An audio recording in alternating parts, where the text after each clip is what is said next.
오늘 우리가 묵상하는 10장 14절부터 11장 1절까지의 말씀은 8장부터 시작되었던 음식 논쟁에 대한 결론 부분입니다. 이 결론 부분이면 명확하게 내용이 정리가 돼야 되는데요. 오늘 내용 보면 혼란스럽습니다. 그러니까 먹으라는 거야, 먹지 말라는 거야. 우상 숭배하는 그거 먹지 말아라. 성만찬에 집중하며 소위 말해서 예수와 함께 먹고 예수의 사람들과 함께 누리는 것에 집중하라 라고 이야기를 하면서도 또 한편으로는 시장에서 파는 건 또 먹어라. 그런데 그거를 파는 걸 보면서 누가 이거는 제사 제물인데 라고 이야기를 하면 또 먹지 말라. 되게 복잡한 이야기를 하고 있어요. 당시 이 고린도라는 사회는 이방신의 영향이 상당히 있기 때문에 시장에서 파는 고기들은 대부분 우상한테 소위 말해서 바쳐진 제물일 확률이 더 높았다라고 이야기하고 있습니다. 그러니까 남이 문제 삼지 않으면 먹고 문제 삼으면 먹지 말아라 라는 식의 얼렁뚱땅한 태도를 이야기하고 있다는 거죠. 만약 27절에 이런 구절이 나오죠. 불신자 중 누가 너희를 청할 때에 너희가 가고자 하거든 너희 앞에 차려놓은 것은 무엇이든지 양심을 위하여 묻지 말고 먹으라. 이 구절을 현대의 목회에 적용하면 무슨 이야기가 될까요? 목사님, 내가 전도하려고 하는 사람이 있었는데요. 근데 그 사람이 어느 날 너무 힘들어서 나랑 술 한잔 하자고 이야기합니다. 근데 이 사람은 술 안 마시면은 마음에 있는 걸 얘기하지 않아요. 그렇다고 이 사람만 술 마시게 하면은 또 나에 대해서 장벽을 칠 것 같고, 그러면은 내가 이 구절을 힘입어서 불신자 중 누가 너희를 청할 때에 너희가 가고자 하거든 너희 앞에 차려놓은 것은 술이든 안주든 무엇이든지 양심을 위하여, 양심에 따라 묻지 말고 그냥 먹으면 되는 거 아닙니까? 라고 이야기하는 경우에 우리는 어떻게 해야 됩니까? 여기에 대해서 오늘 구절이 엄청나게 많은 얘기한다는 거죠. 이런 부분에 있어서 한편으로는 먹지 말라는 것처럼, 야, 니네가 먹는 거는 니네가 누구랑 교제하느냐를 따르는 거다. 술 마시는 놈들이랑, 놈들이라 그러면 안 되죠. 술 마시는 사람들이랑 예수 그리스도가 같이 이렇게 지내고 싶겠냐. 또 한편으로는 예수님도 세리와 창녀들이랑 함께 먹고 마시는 자라는 별명까지 얻었는데 왜 못합니까? 라는 부분에 대해서 여러 가지 이야기들이 있다는 거죠. 어떤 부분에 있어서는 안 된다고 하는 것 같고, 어떤 부분에 있으면 양심을 따라 묻지 말고 먹어라. 네 양심이 거리낌이 없다면 마셔 라고 이야기를 하고 있는 거고, 또 그런데 이게 재물이다 이런 것처럼 믿는 사람이 술 마셔도 되는 거야? 누가 이런 얘기하면 마시지 말아라 라고 이야기를 하는 거거든요. 그러니까 이랬다 저랬다 해. 그럼 사람들이 안 보이는 데서 마시라는 거예요? 어떻게 하라는 거야? 그러니까 이런 생각들이 되게 많이 드는 장면이에요. 기억해야 될 건 우리에게는 자유가 대원칙이 돼야 된다는 겁니다. 23절에 보면 모든 것이 가하나 라고 이야기하죠. 또 모든 것이 가하나 라고 이야기를 합니다. 우리가 자유의 백성이라는 것에 우리가 근거해서 활동을 해야지, 우리가 마치 조종당하거나 이용당하거나 우리의 자유의지를 뺏긴 상태로 억지로 하는 일은 없어야 된다는 거예요. 그러니까 교회 안에서, 교회 사역 안에서, 신앙생활 안에서 가장 힘든 일이 억지로 하는 일입니다. 이 탕자의 첫 번째 아들 생각해 볼 땐 이 탕자의 첫 번째 아들이 엄청나게 열심히 일했거든요. 자기 집안을 위해서. 근데 15장 말미에 보면 울컥해가지고 화내잖아요. 아빠한테 당신이라고 부르면서. 이게 마음에 화가 있었던 거예요. 자유와 기쁨으로 신앙생활했던 것이 아니라 이 마음에 억울함이 있었고 분노가 쌓여 있기 때문이었다는 거죠.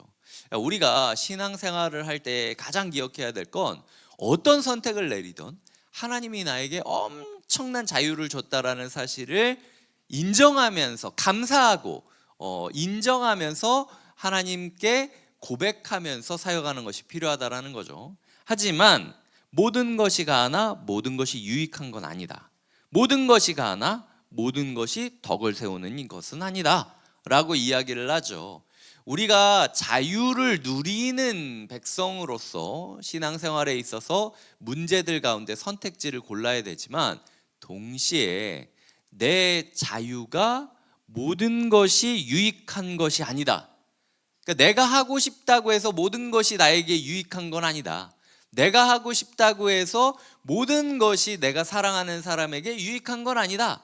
라고 덕이 되는 건 아니다. 라는 건 기억해야 한다라는 것이죠.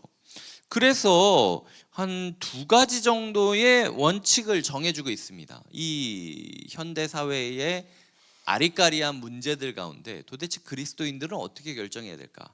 첫 번째 31절에 보면 너희가 먹든지 마시든지 무엇을 하든지 다 하나님의 영광을 위하여 하라. 내가 이렇게 하는 일이 하나님께 영광을 돌리는 일인가? 각자가 그 질문 앞에 정직하게 선택하자는 거예요.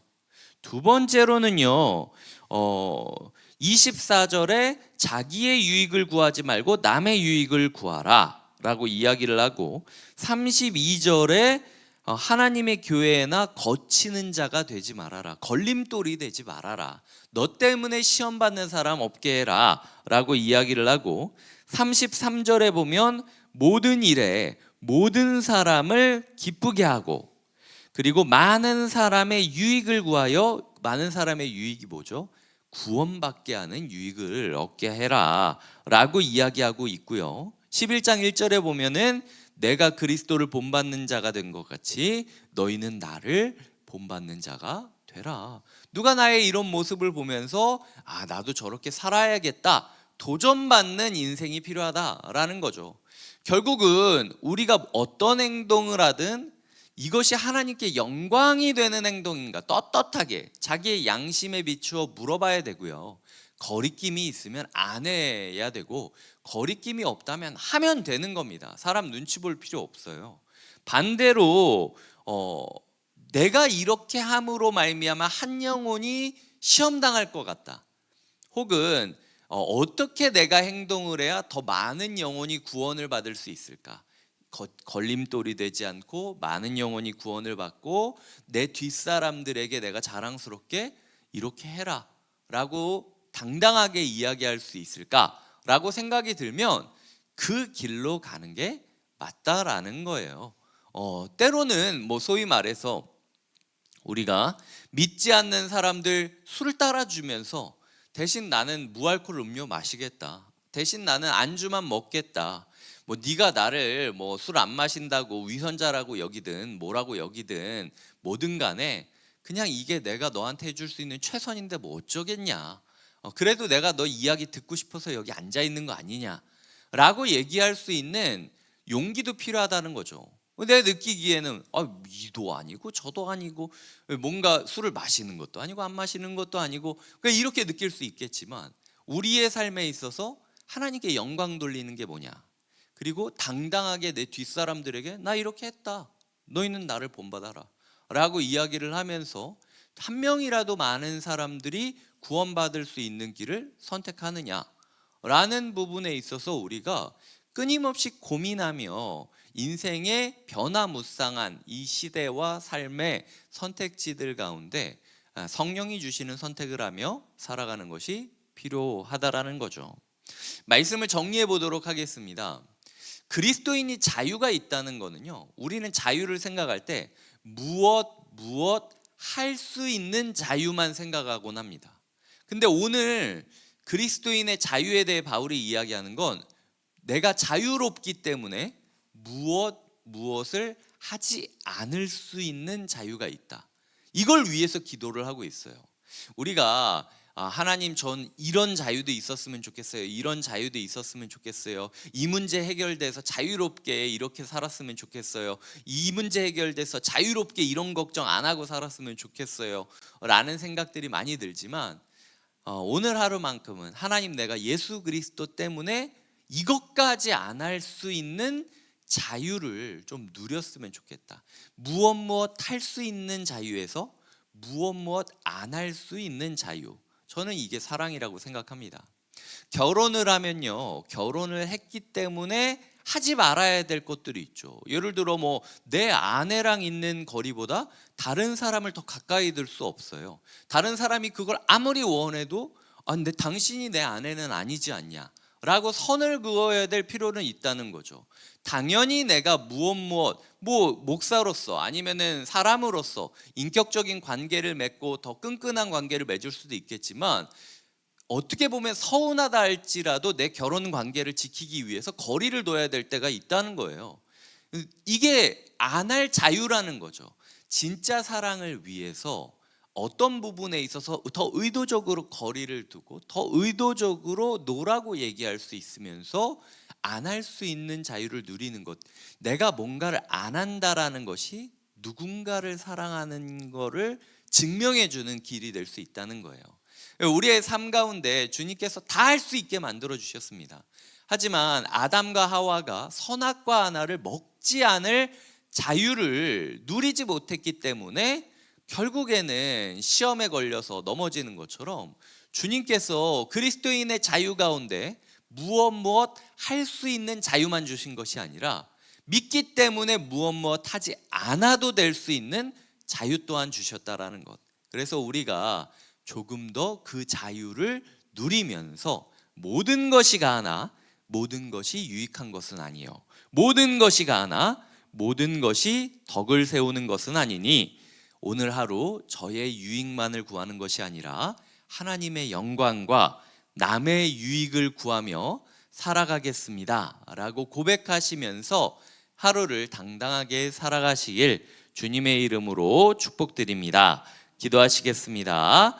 하나님 아버지, 감사합니다. 우리가 인생의 문제 가운데 그래서 하라는 거냐 말라는 거냐, yes or no의 문제로 너무 단순하게 접근하는 경향이 있음을 깨닫게 됩니다.